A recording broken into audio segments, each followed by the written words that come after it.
ఈ యొక్క మధ్యాహ్న కాల సమయంలో దైవ సన్నిధిలో మనం అందరం కూడా ఉండగా, దైవ సన్నిధిలో దేవుని వాక్యాన్ని మనం చదువుకొని మనము జ్ఞాపకం చేసుకుందాం. కీర్తనల గ్రంథము 84వ కీర్తన 3వ వచనమును మనము చదువుకుందాం.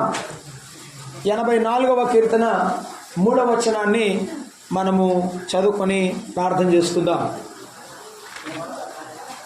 ఫారో కుమారుల కీర్తనను మనం చదువుకుంటున్నాం.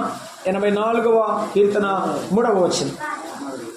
సైన్యములకు అధిపతియగు యెహోవా, నా రాజా, నా దేవ, నీ బలిపీఠము నొద్దనే పిచ్చుకలకు నివాసము దొరికెను, పిల్లలు పెట్టుటకు వాన కోవెలకు గూటి స్థలము దొరికెను. మరలా చదువుకున్నాం. సైన్యములకు అధిపతియగు యెహోవా, నా రాజా, నా దేవ, నీ బలిపీఠము నొద్దనే పిచ్చుకలకు నివాసము దొరికెను, పిల్లలు పెట్టుటకు వాన కోవెలకు గూటి స్థలము దొరికెను. ప్రార్థన చేద్దాం. ప్రేమగల తండ్రి, స్తోత్రారుడు అని దేవ, పూజనీయుడా, మీకు వందనాలు, స్తోత్రం. గడిచినటువంటి సంవత్సరం అంతా కూడా మేము మీ సన్నిధిలో ఆరాధించడానికి, ప్రతి ఆదివారం కూడుకొని మిమ్మల్ని స్తుతించడానికి ఇచ్చిన భాగ్యము కేవలం ఈ ఆదివారం కూడా మిమ్మల్ని ఆరాధించుటకు మమ్మల్ని సమకూర్చిన దేవా, మీకు వందనాలు చెల్లిస్తున్నాం. మా ప్రియ తండ్రి, ప్రభువా, మీకు వందనాలు చెల్లిస్తున్నాము. మీ వాక్యాన్ని మేము చదువుకున్నాం మా ప్రభువా. మీ మాటలు వినడానికి మా మనసును సిద్ధం చేసుకుని మీ వైపు చూస్తున్నాం. మాతో మాట్లాడండి మా ప్రభువా. మీరు మాతో మాట్లాడుతుండగా మాకు ఉజ్జీవం, పురికలు, దీవెన, దిద్దుబాటు, గొప్పదగు మీ నామమునకు మహిమ కలిగించుకున్నాం. క్రీస్తు యేసు ఘనమైన నామమున ప్రార్థన చేయుచున్నాము తండ్రి, ఆమేన్. ప్రభునందు ప్రియమైన సోదరులారా, సోదరులారా, ప్రియమైన వారులారా, గమనించండి. 84వ కీర్తనలో 3వ చరణమును మనం చదువుకున్నాం. ఆ 3వ చరణములో దేవుడు ఈ యొక్క మధ్యాహ్న సమయంలో మనకిచ్చే వర్తమానం ఏమిటంటే, పిచ్చుకను గూర్చిన ఆలోచన.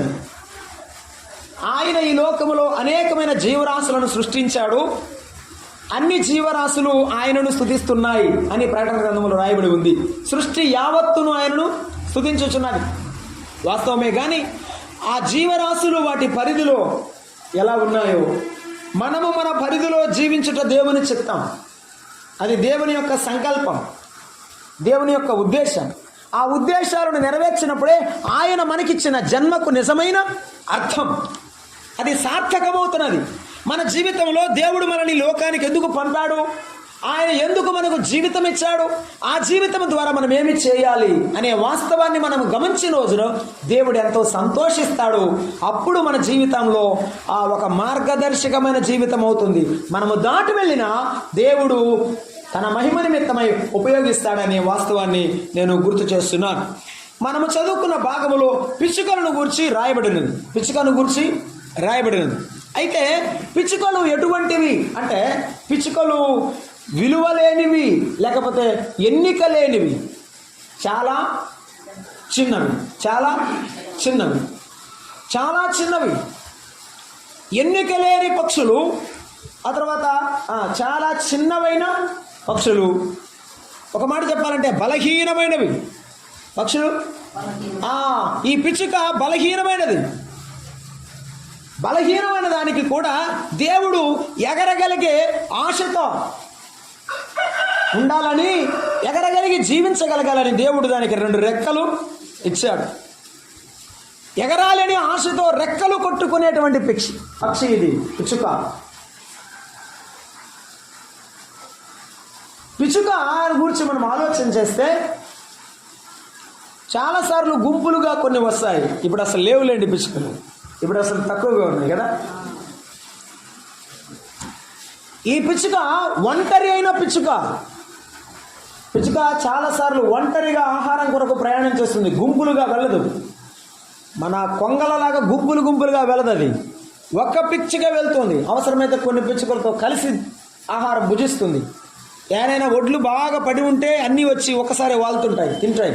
కానీ ఆహార వేటలో పిచ్చుక ఒంటరిగా వెళ్తుంది, ఒంటరిగా ఉంటుంది. పిచ్చుకకు చాలా మెలకువ ఎక్కువ, మెలకువ కలిగి జీవిస్తుంది. అంటే చుట్టుపక్కల ఏవైనా క్రూరమైన జంతువులు వస్తాయా లేవా, వాటి నుండి ఎలాగూ తప్పించుకోవాలి, వాటి నుండి ఎలాగూ మనము జీవించాలి అనేటిది ఆలోచన, మెలకువ ఎక్కువ కలిగిన పిచ్చుక. ఈ పిచ్చుకను యేసయ్య మర్చిపోలేదు. దేవుని ఎదుట మరువబడిని పిచ్చుక. మీరు పిచ్చుకల కంటే శ్రేష్టమైన వారు అని యేసు ప్రభువు చెప్పారు. దేవుడు కూడా మరచిపోనిది ఏంటి? పిచ్చుక, మరువబడిని పిచ్చుక. దేవుని వాక్యం మనం జ్ఞాపకం చేసుకుంటున్నాం. మొదటి మాట ఏమిటంటే విలువలేని పిచ్చుక, విలువలేని పిచ్చుక. ఒక మాట చూద్దాం, ఎందుకు విలువలేంది, ఎన్నికలేందో బైబిల్ గ్రంథంలో జ్ఞాపకం చేసుకున్నాం ఈ పిచ్చుకను గురించి. చూడండి, 10వ అధ్యాయం మత్తయి సువార్తలో 29వ వచనాన్ని మనం చదువుకుంటున్నాం. 10వ అధ్యాయము 29వ వచనం. ఈవేళ మనము పిచ్చుకను గురించి ధ్యానం చేస్తున్నాం కదా. పిచ్చుకల గురించి ఆలోచన కాదు, పిచ్చుక వంటి మన జీవితమును గురించిన ఆలోచన. చదువుతున్నాం 10వ అధ్యాయం 29వ వచనం. 2 పిచ్చుకలు ఎలా కాసు, వారి యొక్క నాణ్యము కాసు, మన నాణ్యము రూపాయి కదండి. రూపాయికి ఎన్ని ఇస్తారట? 2 పిచ్చుకలు అమ్ముతారట. లూకా సువార్తకు రండి, 12వ అధ్యాయం 6వ వచనాన్ని కూడా చదువుకుందాం. 12వ అధ్యాయము 6వ వచనం. లూకా సువార్త 12వ అధ్యాయం 6వ వచనాన్ని మనం చదువుకుంటున్నాము. 5 పిచ్చుకలు 2 కాసులకు అమ్మబడును కదా. ఆగండి. మత్తయి సువార్త 10వ అధ్యాయం 29వ వచనంలో కాసుకు 2 పిచ్చుకలు, 2 కాసులకి ఎన్ని పిచ్చుకలు? లెక్క. కాసుకు 2 పిచ్చుకలు అమ్ముతున్నారు, 2 కాసులకి ఎన్ని రావాలి?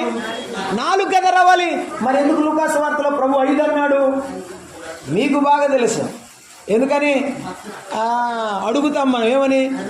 పోతే 2 తీసుకున్నాం కదా, 2 కాసులు కొన్నాం, ఒకటి అంటాడు. ఎందుకని? అది చాలా చవక కనుక, అది దానికి ఎక్కువ విలువ అవసరం లేదు కనుక మరొక పిచ్చుకిస్తారన్నమాట. పిచ్చుకలు ఎన్నిక లేనివి, పిచ్చుకలకు విలువ లేనిది అని అర్థం ఎందుకు వచ్చిందంటే ఇదే. వాటి విలువ చాలా తక్కువ. పావురం విలువ ఖరీదైంది. ఏమండి? పావురం విలువ ఖరీదైంది, కానీ పిచ్చుక విలువ ఖరీదు లేదు. కౌరవ కుమారులు ఏం చెప్తున్నారంటే మేము విలువ లేని వారం. వారు పిచ్చుకలను గురించి మాట్లాడలేదు సుమా. ఈవేళ మనము నేర్చుకుంటున్న పాఠం ఏమిటంటే మనము పిచ్చుకల వంటి వారం. ఇదిగో ఈ బలిపీఠము దగ్గర దేవుడు మనకేమిచ్చాడు? స్థానం ఇచ్చాడు. ఇదే మన గూటి స్థలం. ఏ బాధ వచ్చినా, ఏ కష్టం వచ్చినా, ఏ కన్నీరు వచ్చినా ఆయన పాద సన్నిధిలో మనమందరం కూడా మోకరిల్లడానికి, ప్రార్థన చేయడానికి, సహాయం చేయ ప్రభు అని అడగడానికి ఈ బలహీనులకు దేవుడిచ్చిన స్థలం ఏమిటి? ఆయన బలిపీఠం, ఆయన పాద సన్నిధి. అలాగైతే జ్ఞాపకం చేసుకున్నాం, మనము బలహీనులమైన మనలను కూడా దేవుడు మర్చిపోలేదు. ఎన్నిక లేని మనలను కూడా దేవుడు మర్చిపోలేదు. మొదటి కొరింథీ పత్రిక 1వ అధ్యాయము 29వ వచనంలో పౌలు భక్తుడు కొరింథీయులకు రాస్తున్నాడు, మీకు ఎన్ని వరాలు ఉన్నా ఓ కొరింథీయులారా, మీరు ఎంత జ్ఞానవంతులైనప్పటికీ కూడా దేవుడు మిమ్మల్ని ఎలా ఎన్నుకున్నాడు? 1వ అధ్యాయము 27, 29 కలిసి ఉంది. ఏ శరీరయు దేవుని ఎదురు అసూయపకున్నట్లు జ్ఞానులను సిగ్గుపరచుటకు లోకములో ఉన్న వెర్రి వారిని దేవుడు ఏర్పరచుకొని ఉన్నాడు. బలవంతులైన వారిని సిగ్గుపరచుటకు లోకములో బలహీనులైన వారిని దేవుడు ఏర్పరచుకున్నాడు. ఎన్నికైన వారిని వ్యర్థము చేయుటకు లోకములో నీచులైన వారిని, తృణీకరింపబడిన వారిని, ఎన్నికలేని వారిని దేవుడు ఏర్పరచుకున్నాడు. ఆయన మూలముగా మీరు క్రీస్తు యేసునందు ఉన్నారు. మనము బలహీనులమైతే దేవుడు ఏర్పరచుకున్నాడు. లోకము బలహీనులైతే ఏర్పాటు చేసుకోదు. పని రాని వాడిని పనికి ఎవడు పెట్టుకుంటాడండి? పని రాని వాడిని పనికి పెట్టుకుంటారా? పెట్టుకోరు.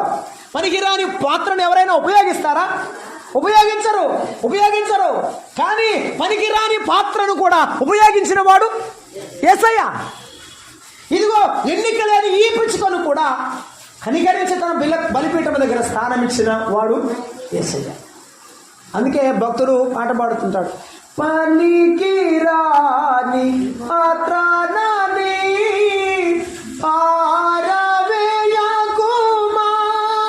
పొంగి పొరలు పాత్రగా నన్ను మార్చివేయు మాయా, పొంగి పొరలు పాత్రగా నన్ను మార్చివేయు మాయా, కుమ్మరి పరమ కుమ్మరి జగదుత్పత్తి దారి,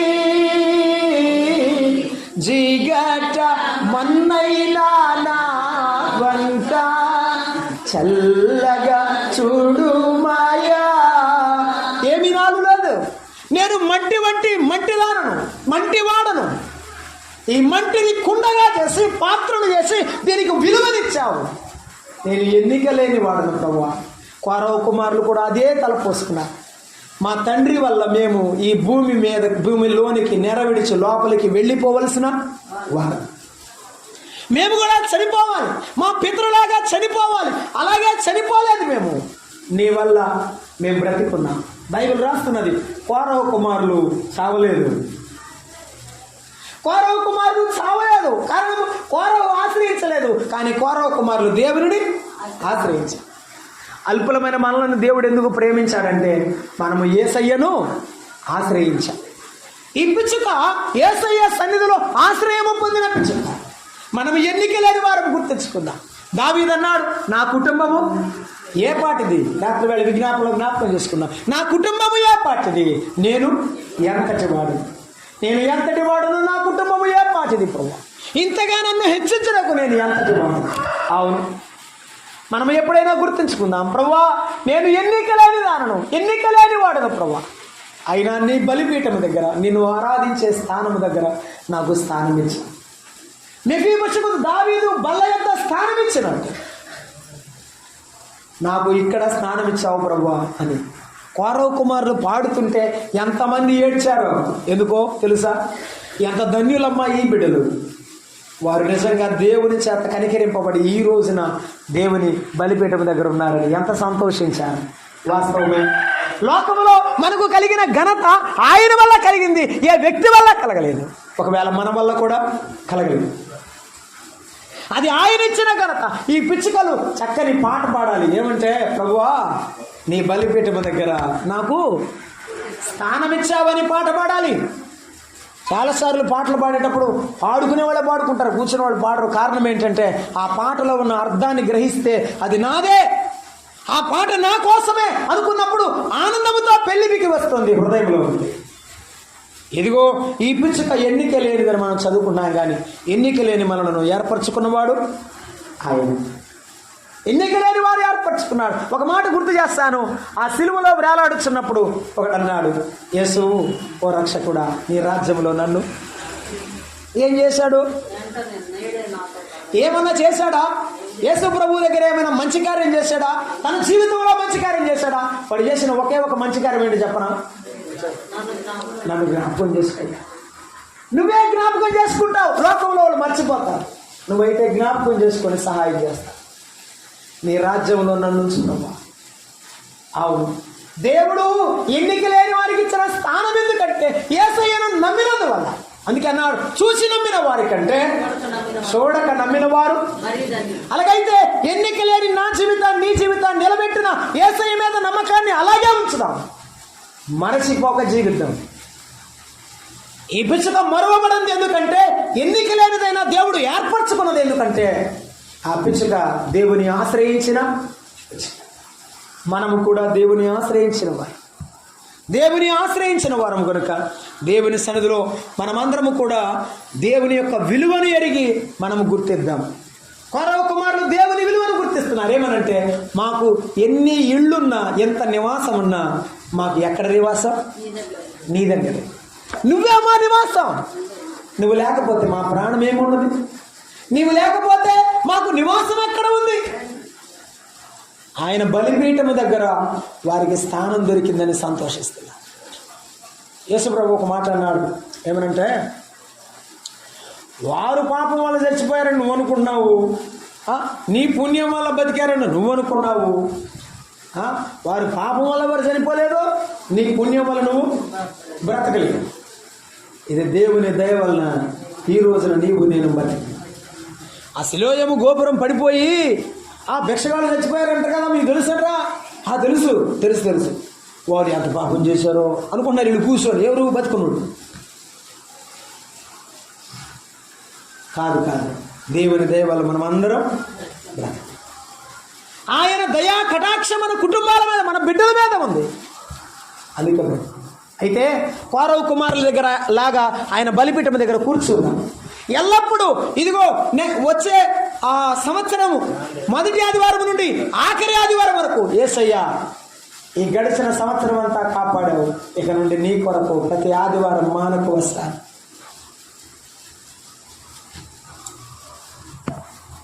ఇది మనం చేసుకోవాల్సిన తీర్మానం. ఫారో కుమారులు దేవుని బలిపీఠం దగ్గర కూర్చున్నారు. వారు ఎన్నిక లేని వారిని గుర్తించి ప్రభువుని గణపరుస్తున్నారు. వారు బలహీనమైన వారిని గుర్తించి దేవుని బలిపీఠాన్ని, బలమైనటువంటి నామమును వారు హెచ్చిస్తున్నారు. మనకు కనబడుతున్నది. ఇది వాస్తవమైన సంగతి. అందుకే మరొక మాట 84వ కీర్తన 3వ వచనం మరొకసారి చదువుకున్నాను చూడండి. సైన్యములకు అధిపతియగు యెహోవా, నా రాజా, నా దేవా, నీ బలిపీఠమునొద్దనే పిచ్చుకలకు నివాసము. ఆ మాట పట్టుకోండి, ఆఖరి మాట ఏమిటట? నివాసము.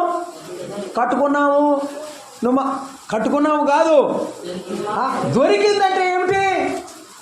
కట్టబడింది, నాకు ఇయ్యబడింది. ఒకప్పుడు ఇక్కడ పూరి ఆకులతో, పాకతో ఆరాధన ప్రారంభించబడింది. పూరి గుడిసెలో కూడా మోకాళ్ళతో ఉండి ప్రభువుని ఘనపరిచిన వారు ఉన్నారు. కానీ ఆ పూరి గుడిసె అనుభవం నీకు నాకు లేకపోయినా ఈ బలిపీఠం, ఈ మందిరం, స్థిరమైన మందిరం, దేవుని యొక్క సన్నిధి మనకు దొరికింది. దొరికాను అంటే అర్థం ఏమిటంటే నేను కష్టపడలేదు అని అర్థం. దొరికాను అంటే అర్థం ఏమిటంటే నేను దాని కొరకు ఏమీ చేయలేదు. నేనేమి చేయకుండా నాకు నివాసముగా. నీకు నాకు నివాసంగా దొరికిన వాడు ఎవరు? మన ప్రభు అయిన యేసుక్రీస్తు. మనము వెతకకుండానే ఆయనే వెతికి పరలోకము నుండి పరుగు పరుగున మానవునిగా అవతరించి మన కొరకు దొరికాడు. మనకు దొరికిన వాడు యేసయ్య. 2వ కొరింథీ పత్రిక 5వ అధ్యాయంలో పౌలు భక్తుడు చెప్పాడు, భూమి మీద మన గుడారమైన ఈ నివాసము శిథిలమై, ఈ మందిరం శిథిలమవ్వచ్చు, మనకున్న శరీరం శిథిలమవ్వచ్చు, కానీ యేసయ్య అంతము లేనివాడు. ఆయనే ఆదియు అంతమైన దేవుడు. ఆయనే ఆది అంతమైన దేవుడు. ఆయనలో నివసించేవాడు నిరంతరము నిలిచి ఉండేవాడు, నిరంతరము జీవించేవాడు. అలాగైతే యేసయ్య నామమే బలమైన నామం కాబట్టి ఆయన నామాన్ని బలంగా పట్టుకుందాం. ఆయనే మనకు బలమిస్తాడు. ఈవేళ పిచ్చుకలకు దొరికిన భాగ్యం ఏమిటంటే ఆయన బలిపీఠం. మనకు దొరికిన భాగ్యం మన ప్రభు అయిన యేసుక్రీస్తు. మన ప్రభు అయిన యేసుక్రీస్తు. 2వ మాటను మనం గుర్తు చేసుకుందాం. దేవుని వాక్యంలోనికి వెళదాం రండి. 102వ కీర్తన 7వ వచనం. 102వ కీర్తన 7వ వచనంలో దావీదు భక్తుడు ప్రార్థన చేస్తున్నాడు. రాత్రి మెలకువగా ఉండి ఇంటి మీద ఒంటిగా ఉన్న పిచ్చుక. ఇది ఏ పిచ్చుక? ఒంటరి పిచ్చుక. ఎన్నిక లేని పిచ్చుక ఏర్పరచబడిన పిచ్చుకగా మారింది. దేవుడు ఏర్పరచుకున్నాడు. ఇది ఒంటరి పిచ్చుక. ఏమిటి చెప్పమ్మా, గట్టిగా చెప్పు. ఒంటరి పిచ్చుక ఎక్కడుందట? ఏమో ఇంట్లో మనుషులు లేరంటమ్మా. ఏమా చెప్పరా? దావీదు ఇంట్లో మనుషులు లేరా? దావీదు ఇంట్లో కొడుకులు లేరా? భార్యలు లేరా? సైన్యం లేదా? సైన్యాధ్యక్షులు లేరా? తనకున్న పరిచారకులు లేరా? కానీ దావీదు యొక్క మనసును ఎరిగిన వాడు ఒక్కడు కూడా. దావీదు ఏడుస్తుంటే ఆ ఏడ్పులో పాలు పంపులు పుచ్చుకునే పిల్లలు లేరు. ఆ ఏడ్పులో పాలు పంపులు పుచ్చుకునే భార్య లేదు. ఇంటి మీద ఒంటరిగా మోకాళ్ళ మీద ఏడ్చాడు దావీదు ఏడ్పు ఎవ్వరికీ కనపడలేదు, ఎవ్వరికీ వినపడలేదు. కానీ ఆ దేవునికి వినపడింది, తన గ్రంథంలో రాసి ఉంచారు. ఇంటి మీద ఒంటరిగా నేను ఒక్కదానినే అయిపోయాను. ఎవరు అందరూ నా వారైనా, నా చుట్టూ ఎంతమంది ఉన్నా నా బాధను అర్థం చేసుకునేవారు లేరు. ప్రభువా, నేను ఇంటి మీద ఒంటరిగా ఉన్న పిచ్చుకవలే ఉన్నాను. నేను ఒంటరి అయినప్పుడు యేసయ్య నీతో నాతో మాట్లాడుతున్నాడు. నీవు ఒంటరివి కాదు, నువ్వు ఒంటరివి కాదు, నువ్వు ఒంటరివి కాదు, నువ్వు ఒంటరివి కాదు. నీవు ఒంటరిగా ఉన్నప్పుడు నీవు పాడవలసిన పాట, నీవు చదవలసిన దేవుని వాక్యం నీతో మాట్లాడుతుంది. వేళ హెబ్రీ పత్రిక 13వ అధ్యాయం 5వ వచనం ఏం చెప్తున్నారు ప్రభువారు పౌలు భక్తుని ద్వారా? హెబ్రీ పత్రిక 13వ అధ్యాయం 5వ వచనం ఏమంటున్నారు? 13:5 చదువుకున్నాం. తృప్తి పొంది నిన్ను ఏ మాత్రమును విడువను, నిన్ను ఎన్నడు. ఆ ఎన్నడని మాట తీసేస్తే ఇంకా ఎన్ని రకాలుగా చెప్పేవాళ్ళు యేసుప్రభు గురించి. నిన్ను ఏ మాత్రము విడువను, ఎన్నడును ఎడబాయను. నిన్ను విడిచిపెట్టి వెళ్ళలేనురా అమ్మా, నిన్ను విడిచిపెట్టి వెళ్ళలేనమ్మా.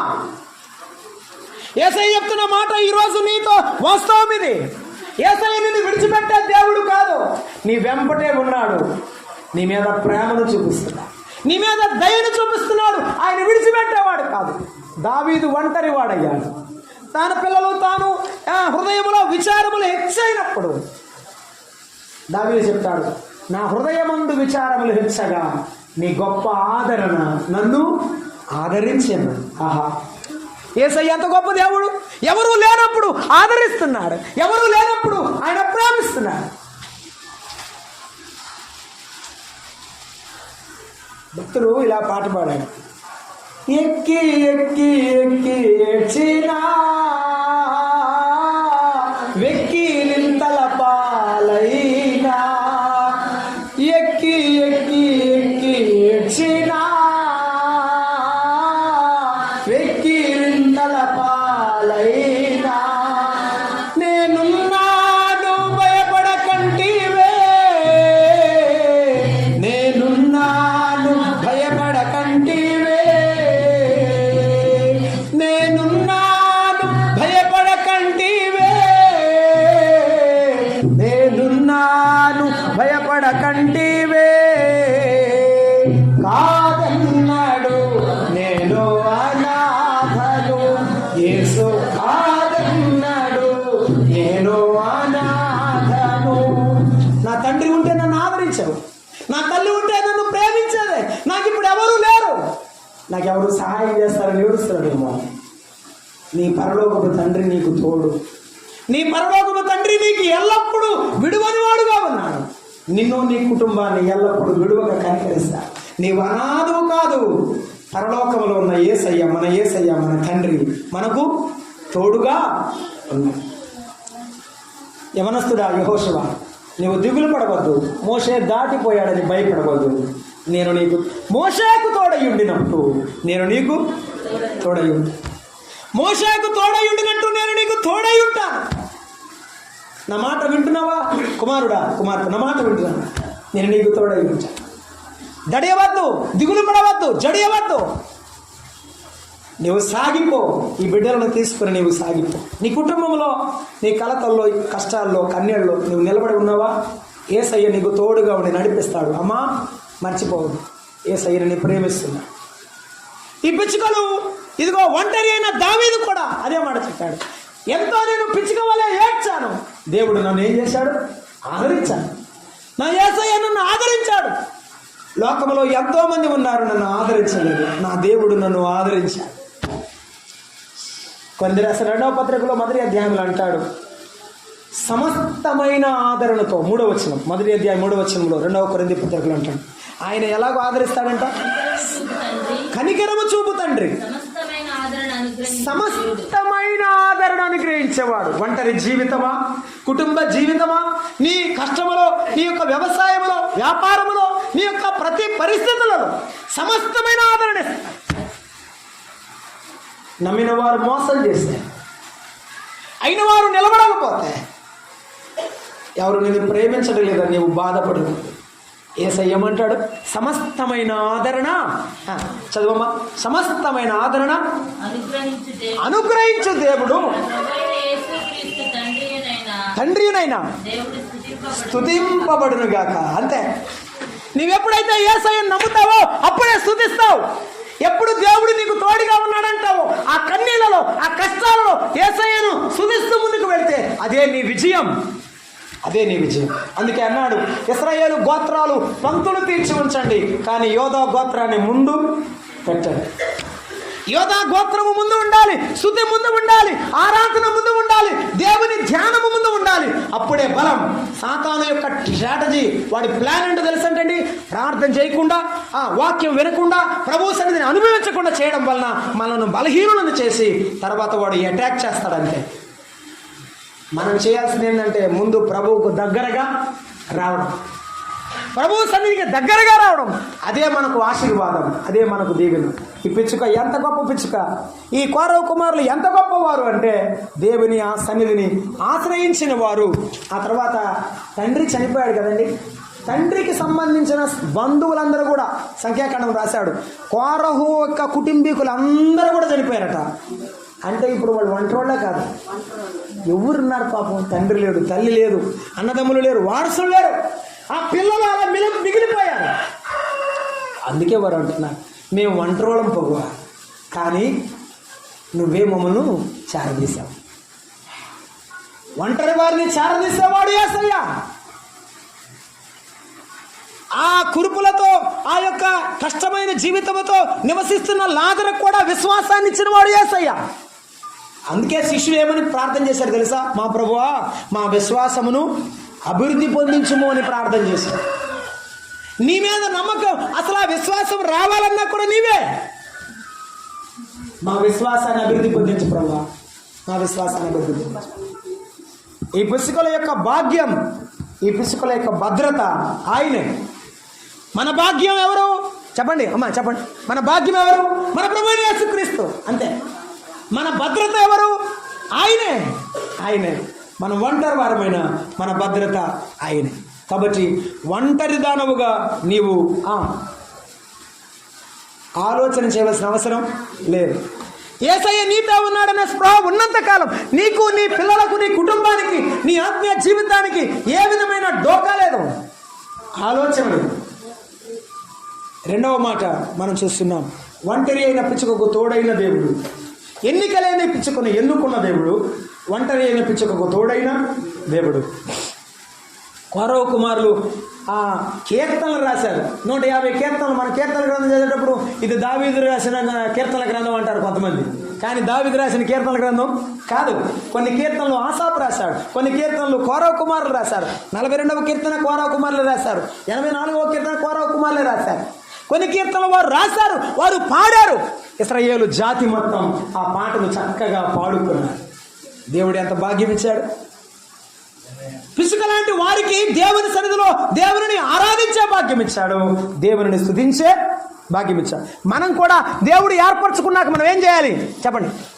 మీరందరూ చెప్పాలి. దేవుని స్తుతించాలి. పాటలు పాడటం వచ్చా బ్రదర్? నాకు రాదు బ్రదర్. అలాగైతే ప్రార్థన చేయాలి. దేవుని నమ్ముకున్న పిల్లలు ఏమీ చేయకుండా ఉండకూడదు. మందిరంలో అంతమంది ఎన్ని సంవత్సరాలు వచ్చా ప్రార్థన చేయరు, ఆ ప్రార్థన కూడా రాదంటాడు. సరే, సుధులు చెల్లించరు, సుధులు కూడా రాదంటాడు. అరే సరే, పాట పాడమంటే పాట రాదంటాడు. ఏమండి, అందరికీ అన్ని వరాలు దేవుడు ఇవ్వడు, కానీ కనీసం ఒకటి కూడా లేదా? ఏమన్నా ఆ ప్రభువు మీనాలు ఇచ్చాడు కదా, మీనాలు ఇచ్చాడు కదా, ఒకడికి 5 ఇచ్చాడు. నేను చేయి చూపుతున్నాను కదా, చెప్పండి అమ్మా. 5 ఇచ్చాడు, ఒకడికి 3 ఇచ్చాడు, ఒకడికి 1 ఇచ్చాడు. 1 ఇచ్చినాడు కూడా ఉన్నాడుగా, ఉన్నాడా లేడా? అసలు ఇవ్వకుండా ఎవరు ఉన్నారా? దేవుడు అందరికీ ఎవరైతే ఆయన నమ్ముకున్నారో వారికి వరం ఇచ్చాడు. నీకు చక్కని గొంతు ఇచ్చాడు, పాడడానికి రావేమి? ఏం చేయాలి ఇప్పుడు? ఆ 1 ఇచ్చినవాడు ఏమన్నాడు? నా 1కి ఏం సంపాదించారా కుమారా, నాయన రారా ఇది అంటే, నీ 1 నువ్వు ఏమైనా, అయ్యా నువ్వు కట్టని విత్తని చోట పోయి వాడవు. చూసారంటండి ఎట్లాంటి ఆ మాటలు కూడా చెప్పడం చూడండి. నువ్వు విత్తన విత్తపోయిన నువ్వేమంటావు, ఎందుకు ఎందుకు వచ్చింది కూడా నాయన, నీ విత్తనం ఇత్తి తర్వాత పంట రాకపోతే నన్ను ఏమంటావు, అందుకని దీని ఏం చేశాను, ఎంత పని చేశావు. ఇర్మియా భక్తుడికి దేవుడు ఒక మాట చెప్పాడు, నువ్వు నీ చేతికి నడికట్టుంది కట్టుకుంటావు కదా గట్టిగా, పని చేసేటప్పుడు బలంగా ఇవి జాయింట్లు అండి జారిపోతాయి, వెంటనే బలం ఉండదు, అది జాగ్రత్తగా పెట్టుకోవాలి. అందుకని రిస్ట్ లాగా కడతారు గట్టిగా. ఆ నడికట్టు తీసుకెళ్ళి యూఫ్రటీస్ నది దగ్గరికి పోయి గుంట తీసి పాతి పెట్టమన్నాడు. ఎందుకయ్యా అంటే, నేను పాతి పెట్టమన్నానుగా పోమన్నాడు. వెళ్ళి పాతి పెట్టాడు. ఓ వారం తర్వాత వెళ్ళి మళ్ళీ దాన్ని తవ్వి తీసి చూడమన్నాడు. తీసి చూస్తే అది ఎందుకు పనికిరానిదాయను అని బైబిల్. ఏమైపోయింది, సీగిపోయింది, పాడైపోయింది. ఆ పాతి పెడితే ఏమైంది, పాడైపోతే. దేవుడు నీకు ఇచ్చిన వరాన్ని పాతి పెడితే ఏమైంది, పాడైపోతే. పాటలు పాడే వరం పాడైపోతే, ప్రార్థన చేసే వరం దేవుడు పాడైపోతుందంటే గుర్తుంచుకోవాలి. దేవుడు మనకి ఏ వరాన్ని ఇచ్చాడో దాన్ని ఉపయోగించాలి. ఎప్పుడు ఉపయోగిస్తావంటే దేవునితో నీవు ఎప్పుడు బంధంగా ఉంటావో అప్పుడు ఉపయోగిస్తావు. అది మనం గుర్తుంచుకోవాలి.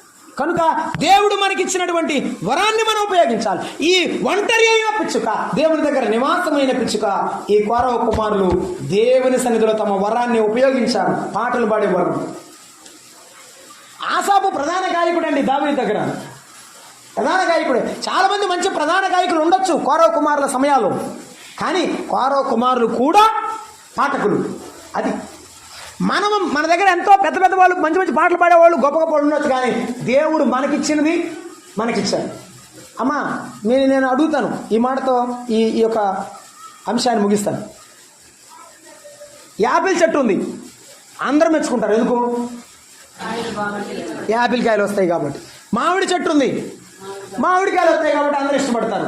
ఏమండి, అన్ని చెట్లు ఉన్నాయి, ఆ పెద్ద పెద్ద చెట్లు ఉంటాయి. కొన్ని చెట్లు కాయలు ఇవ్వవు, కానీ దేవుడు వాటిని సృష్టించాడా లేదా? ఎందుకంటే నీడేస్తాయి, పశువులు పండుకుంటాయి. నేను ఇలా దారినే పోతా, ఒకసారి అడిగాను, అశోక చెట్టు ఏంటి, అశోక చెట్టు ఏమంటే అయ్యారు, అశోక చెట్టు ఎందుకు పెట్టాడు అన్న. అశోకుడి చెట్టు ఎట్టుంటుందంటే స్ట్రైట్గా పెరిగిద్ది, కొమ్మలు ఉండవు, ఏముండవు దానికి, అసలు ఏముండవు. అశోక చెట్టు ఎందుకు పెట్టాడని నాకు అర్థం కాలేదన్నా నేను. ఆయన అన్నాడు, ఆయన ఇష్టం నీకెందుకు. అది రాజభవనాల ముందు అందంగా ఉండడానికి పెడతారు, సీఎం ఆఫీసుల ముందు, ప్రధానమంత్రి ఆఫీసుల ముందు పెంచుతారు ఆ చెట్లు వరుసగా. దాన్ని అందం కొరకు పెట్టాడంటే దానికి పర్పస్ ఉంది, దాని ఉద్దేశం ఉంది. కొన్ని కాయలు పండడానికి, కొన్ని నీడ ఇవ్వడానికి, కొన్ని అందం కొరకు దేవుడు సృష్టించాడు. అవి దేవుడు చెప్పినట్టుగా బ్రతుకుతున్నాయి, అలాగే ఫలించి ఫలాలు ఇస్తున్నాయి. మనకు దేవుడు జీవితం ఇచ్చాడు, మనం కూడా ఏం చేయాలి? ఆయన చెప్పినట్టు బతకాలి, ఆయన చెప్పినట్టు బ్రతకాలి. కోరవ కుమారుల జీవితం ధన్యమైంది, బ్రతికించినందుకు వారి బ్రతుకు సార్థకమైంది. ఎందువల్లంటే వారు దేవునికి కీర్తనలు పాడుచు దేవుని బలిపీఠం దగ్గర ఆరాధన చేసినటువంటి దేవుని బిడ్డలు. మరొక మాట మన జ్ఞాపకం చేసుకుని ప్రార్థన చేసుకుందాం. అదేమిటంటే 102వ కీర్తనలో 7వ వచనం అన్నాడు, రాత్రి మెలకువగా ఉండి ఇంటి మీద ఒంటిగా ఉన్న పిచ్చుక వలె ఉన్నాడన్నాడు. ఈ పిచ్చుక ఒంటరిదే కానీ మెలకువలేంది కాదు. ఏంటట? మెలకువగలిగిన చెప్పండి పిచ్చుక గురించి మాట్లాడుకోవట్లే మనం ఇప్పుడు. మెలకువగలిగిన విశ్వాసి. యేసుప్రభువు అన్నాడు, మీరు శోధనలో ప్రవేశింపకుండానట్లు మెలకువగలిగి ప్రార్థన చేయండి. శోధన వస్తుంది, కన్నీరు వస్తుంది. ఆ కన్నీరులో కూడా బాకా లోయలో ఇశ్రాయేలు జలమయముగా వెళ్ళినట్టు, ఆ జలాల మధ్యలో నడిచినట్టు, ఇశ్రాయేలుడు ఎర్ర సముద్రము మధ్య గుండా నడిచి వెళ్ళినట్టు, ఈ కష్టాల్లో కన్నీళ్ళలో కూడా ఆగకుండా దేవుని సన్నిధికి వస్తుంటే నీవు ముత్యముగా, రత్నముగా మార్చబడతావు, సువర్ణ శుద్ధమైన బంగారముగా మార్చబడతావు. కష్టాల్లో కూడా నన్ను విడువని నా కుమార్తె, నన్ను విడువని నా భక్తుడు అని దేవుడు గుర్తుంచుకుంటాడు. ఈ మెలకువ కలిగిన పిచ్చుక, మనకు మెలకువ ఉండాలా లేదా? ఉండాలి. పౌలు భక్తుడు అన్నాడు, మనము సాతాను తంత్రములను ఎరుగని వారము. చెప్పండి అన్నమాట. ఎరుగని వారము కాము, సాతాను తంత్రాలు గలవాడు కాబట్టి సులువుగా చిక్కులు పెట్టే సాతాన్ని మనం ఎదుర్కోవడానికి మెలకువ కలిగి ఉండాలి. మెలకువ మనకు అవసరం అంటే ప్రార్థన ఉండాలి. ప్రార్థన చేసేటప్పుడు దేవుడు మనకు జ్ఞానం ఇస్తాడు. దేని దగ్గర ఎలా మాట్లాడాలో, ఎవరి దగ్గర ఎలా ప్రవర్తించాలో జ్ఞానం ఇస్తాడు. ఆచితూచి నడిచేటువంటి జ్ఞానాన్ని దేవుడు ఇస్తాడు. మోషే అన్ని సంవత్సరాలు ఇశ్రాయేలు జాతిని ఎలా నడిపించాడు? రాళ్ళు తీసుకుని ఎమ్మడపడ్డారు. నిన్నెవరు రమ్మన్నారు మా దగ్గరికి? అనవసరంగా వచ్చావు, మమ్మల్ని అక్కడికి తెచ్చావు, ఈ అరణ్యంలో చావడానికి తీసుకొచ్చావా అని పైకి లేచారు. మోషే వారు అరిసినప్పుడు సనిగినప్పుడు ఎప్పుడు యేసు ప్రభు ఎదుట సాగిలపడి ప్రార్థించారు. అన్న అక్క ఇద్దరు తిట్టినా ప్రార్థన చేస్తాడు. ఇశ్రాయేలు జాతి తిట్టినా ప్రార్థన చేస్తాడు. దేవుని ఎదుట సాగిలపడే అలవాటు. అందుకే దేవుడు అన్నాడు, నా సేవకుడైన ఏబుకు మోషేకు విరోధముగా మాట్లాడుకు మీరు యారా తెగించారన్నాడు. చూశారు ఆ మాట వింటేనే నాకు చాలా సంతోషంగా. నా భక్తునితో నా సేవకుడితో మాట్లాడి మీ ఎంత ధైర్యం దేవుడు ఇస్తున్నాడు. ఈ మాట నీ ఇంటిలో దేవుడు నీ ఇంటి సభ్యులకు, కుటుంబ సభ్యులకు ఇవ్వాలి. అలాగూ నువ్వు నీ మీద మాట్లాడేటప్పుడు వారి మనస్సాక్షిని గద్దించేంతగా నా ప్రవర్తన, నీ ప్రవర్తన కుటుంబంలో ఉండాలి. అటువంటి ప్రార్థన జీవితం ఉండాలి, వినయమైన జీవితం ఉండాలి. మన ప్రార్థనలో, మన జీవితంలో ఎక్కడో బీటలు వారిన జీవితంగా కనబడుతున్నప్పుడు మనము సాతాను చేత శోధింపబడుచుంటాం. జాగ్రత్తగా ఉందాం, మెలకువ కలిగి ప్రార్థన చేద్దాం. ప్రార్థనా జీవితమని కలిగి ఉందాం, మెలకువ కలిగి ప్రవర్తిద్దాం.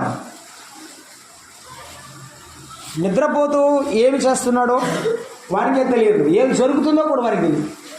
విశ్వాసులు జ్ఞానంగా ప్రవర్తించకపోతే ప్రమాదం.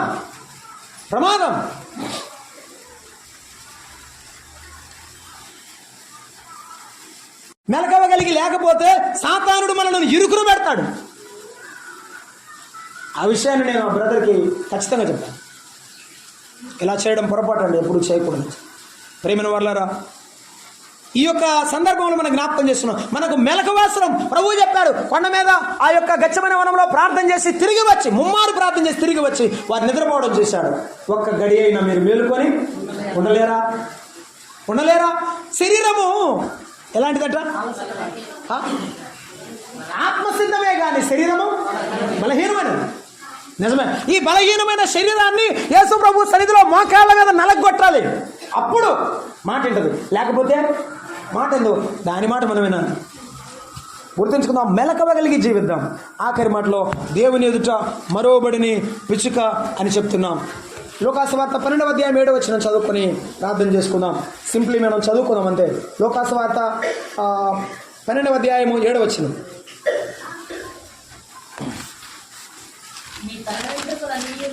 మీ తల వెంట్రుకలు అన్నీ లెక్కింపబడినవి, భయపడకుడి, అనేకమైన పిచ్చుకల కంటే శ్రేష్ఠులు కారా అని చెప్పారు.